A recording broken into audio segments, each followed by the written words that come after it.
ইন্নাল হামদুলিল্লাহ ওয়াসসালাতু ওয়াসসালামু আলা রাসূলিল্লাহ আম্মা বাদ। সম্প্রতি ভারত ও পাকিস্তানের মাঝে একটি যুদ্ধ পরিস্থিতি বিরাজ করছে। 22 এপ্রিল পেহেলগাম অ্যাটাককে কেন্দ্র করে এই উত্তেজনার সূচনা। এই ঘটনায় সন্ত্রাসী ভারত সরকার পাকিস্তানকে দায় দিয়ে দুই দেশের মধ্যে একটি উত্তেজনাকর পরিস্থিতি সৃষ্টি করে।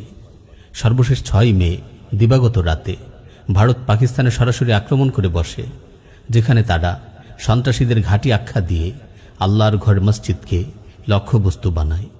বেশ কয়েকটি মসজিদকে তারা গুড়িয়ে দেয়। এতে নারী শিশুসহ 31 জন সাধারণ মুসলিম নিহত ও 57 জন আহত হয়। এই ঘটনার পর থেকে ভারত ও পাকিস্তানের মাঝে পাল্টাপাল্টি আক্রমণ এখনও চলমান। যুদ্ধের এই ক্ষোভ ও আকাঙ্ক্ষা সাধারণ মানুষদের ভেতরও ছড়িয়ে যাচ্ছে। মসজিদ হিন্দুত্ববাদী সন্ত্রাসীদের খুব কমন টার্গেট। এরা জমিনের বুকে আল্লাহর তাওহীদের মিনার মসজিদগুলোকে সহ্য করতে পারে না। তাওহীদের দেয়ালকে ভেঙে সেখানে শিরক ও পৌত্তলিকতার ভিত নির্মাণই এদের নেশা। এই নেশায় উন্মাদ হিন্দুত্ববাদী সন্ত্রাসীরা ভারতেও মুসলিমদের অনেক মসজিদকে বুলডোজার দিয়ে ধ্বংস করে দিয়েছে। খুঁজে খুঁজে শত শত বছরের পুরনো সব মসজিদকে কখনো মিথ্যা ও ঠুনকো অজুহাতে, কখনো দাঙ্গা বাঁধিয়ে ধ্বংস করে দিচ্ছে হিন্দুত্ববাদী সন্ত্রাসীরা। এই হীন উদ্দেশ্য সাধনে সরকারিভাবেও হাতে নেওয়া হচ্ছে নানা প্রকল্প, প্রণয়ন করা হচ্ছে হিন্দুত্ববাদী বিভিন্ন আইন। হিন্দুত্ববাদী সন্ত্রাস কর্তৃক বাবরি মসজিদকে শহীদ করার মধ্য দিয়ে মসজিদ ধ্বংসকরণের প্রক্রিয়া শুরু হয়।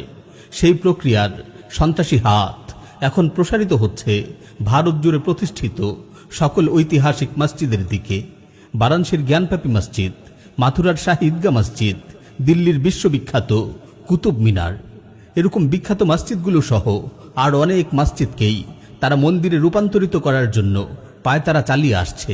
প্রিয় মুসলিম উম্মাহ, হিন্দুত্ববাদী সরকার সাম্প্রতিক এই যুদ্ধ পরিস্থিতিতে ইসলাম ও মুসলিমকেই টার্গেট করেছে। তারা আল্লাহর ঘর মসজিদকে সন্ত্রাসীদের ঘাঁটি আখ্যা দিয়ে আঘাত এনেছে, সাধারণ মুসলিমদের হত্যা করেছে, আহত বানিয়েছে।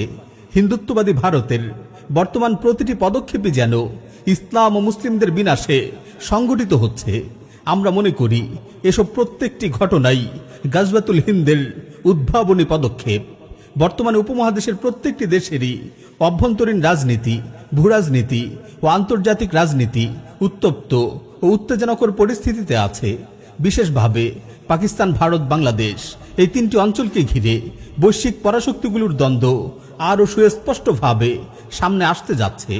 ফলে এখানে যে কোনো সময় সর্বাত্মক যুদ্ধ এক ভূরাজনৈতিক বাস্তবতাও বটে। সর্বোপরি উপমহাদেশের সার্বিক পরিবেশ গাজওয়াতুল হিন্দের জন্য প্রস্তুত হয়ে আসছে এবং আমরা সেই যুদ্ধের দ্বার প্রান্তেই দাঁড়িয়ে আছি। ফলে এমত অবস্থায় ফজিলতপূর্ণ এই মহান যুদ্ধ গাজওয়াতুল হিন্দের জন্য নিজেদেরকে সর্বাত্মকভাবে প্রস্তুত রাখাই সকল মুসলিমদের দায়িত্ব। তাই নিজেদেরকে গাজওয়াতুল হিন্দের সৈনিক হিসেবে প্রস্তুত করুন। এই যুদ্ধের সূচনা করেছে হিন্দুত্ববাদী সন্ত্রাসীরা, কিন্তু এর সমাপ্তি হবে আপনাদেরই হাতে বিইজনিল্লাহ। আপনাদের হাত ধরেই হিন্দুত্ববাদী শক্তির বিনাশ হবে, উপমহাদেশ স্বাধীন হবে ইনশাআল্লাহ। মনে রাখবেন, একটি সর্বাত্মক যুদ্ধই এখানকার রাজনৈতিক বাস্তবতা। সেই যুদ্ধই হবে গাজওয়াতুল হিন্দ, আর সেই যুদ্ধই উপমহাদেশে মুসলিমদের স্বাধীনতার সূর্যের উদয় ঘটাবে ইনশাআল্লাহ।